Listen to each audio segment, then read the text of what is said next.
घबराने की कोई जरूरत नहीं। मेरे बेटे की एंट्री मतलब इन बदमाशों को डिसेंट्री। खुद को समझता क्या? सिडप्पा नायडू के खिलाफ कौन हुआ इलेक्शन में खड़ा? क्या होगी पुष्पा की अगली चाल? दोस्तों, आपने पुष्पा फिल्म के बारे में तो सुना ही होगा। इस फिल्म का क्रेज ना सिर्फ टॉलीवुड बल्कि पूरी इंडियन सिनेमा में फैल चुका है। इस फिल्म के सक्सेस के बाद लोग कर रहे हैं बेसब्री से इंतजार इसके सेकंड पार्ट का। अगर इसका सेकंड पार्ट आया तो क्या होगी फिल्म की स्टोरी? चलिए हम बताते हैं। तो कुछ इस तरह की होगी फिल्म की स्टोरी। श्रीवल्ली से शादी के बाद पुष्पा मानो 7वें आसमान पर है, मानो उसकी जन्मों की ख्वाहिश पूरी हो गई हो। पुष्पा श्रीवल्ली के साथ अब क्वालिटी टाइम स्पेंड करने में मशरूफ है और उसने कुछ दिनों से सारी जिम्मेदारी दे दी है केशवा को। दूसरी तरफ भंवर सिंह शेखावत पुष्पा द्वारा हुई अपनी बेइज्जती के बदले का प्लान कर रहा है, जिसके लिए वो हैदराबाद जाता है। वहां वो एक कमरे में बेसब्री से किसी का इंतजार कर रहा होता है। तभी वहां सफेद कुर्ते और पजामे में एक इंसान आता है। भंवर सिंह तुरंत उठकर उसे सल्यूट करता है। वो भंवर सिंह से उसके आने का रीजन पूछता है। भंवर सिंह बताता है कि वो इस इंसान के लिए आज तक की सबसे बढ़िया और महंगी डील लेकर आया है, जो उसे न सिर्फ माला माल कर देगी बल्कि उसकी कुर्सी भी उसे दिलवाएगी। वो शख्स भंवर सिंह से कहता है कि तुम मुझे कुर्सी दिलाओगे? श्री वीनू बालाकृष्णन को, एक मामूली पुलिस ऑफिसर।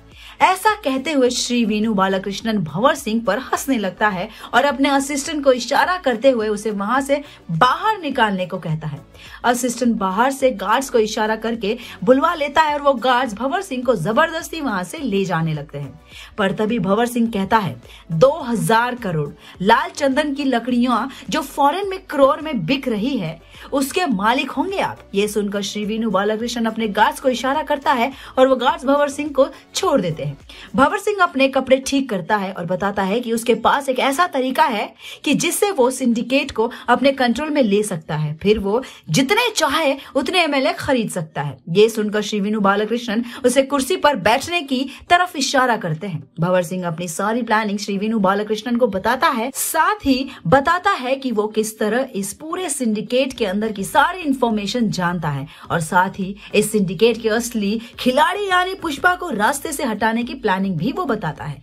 इस पर श्री वीनू बालाकृष्णन भंवर सिंह की ओर ध्यान से देखता है और पूछता है कि इसमें तुम्हारा क्या फायदा? तुम मेरी मदद क्यों करना चाहते हो? तुम्हें देखकर तो यही लगता है कि तुम्हारे कपड़े से लेकर तुम्हारी चमड़ी सब घूस और बेईमानी से बनी हुई है। फिर तुम्हारे जैसा आदमी मेरी क्यों मदद करना चाहता है? श्री वीनू बालाकृष्णन की इस बात पर भंवर सिंह का मानो शर्म और गुस्से से पारा हाय हो गया हो। उससे एकाएक पुष्पा द्वारा की गई उसकी बेइज्जती की याद आ गई और साथ ही ये भी ख्याल आया कि वो इस समय भी श्री वीनू बालाकृष्णन के सामने कोई नहीं है। इसलिए वो अपने गुस्से का घूंट अंदर ही अंदर पी गया।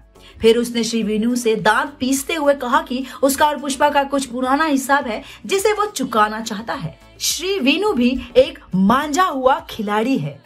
वो भंवर सिंह की बातों से पुष्पा के लिए उसकी नफरत को भाप गया और सारा माजरा समझ गया। उसने मुस्कुराते हुए भंवर सिंह को तसल्ली दी कि उसका काम हो जाएगा। भंवर सिंह के वहां से जाते ही श्री वीनू बालाकृष्णन अपने असिस्टेंट से कहता है, पता लगाओ ये पुष्पा कौन है और हमने अब तक इसके बारे में कुछ क्यों नहीं सुना। इस भंवर सिंह से ज्यादा दमदार मुझे पुष्पा ही लग रहा है। पता लगाओ वो कौन है और हमारे किस काम आ सकता है और मीटिंग में ऐलान कर दो कि इस बार चुनाव में सिडप्पा नायडू के खिलाफ श्री वीनू बालाकृष्णन खड़ा होगा। इधर पुष्पा भी श्रीवल्ली के साथ भले ही छुट्टी पर था, पर उसका ध्यान भी भंवर सिंह की अगली चाल पर था और वो उसके लिए बिल्कुल रेडी भी था। क्या होगी पुष्पा की अगली चाल, क्या था भंवर सिंह का प्लान, जानने के लिए देखते रहिए बॉलीग्राड स्टूडियोज।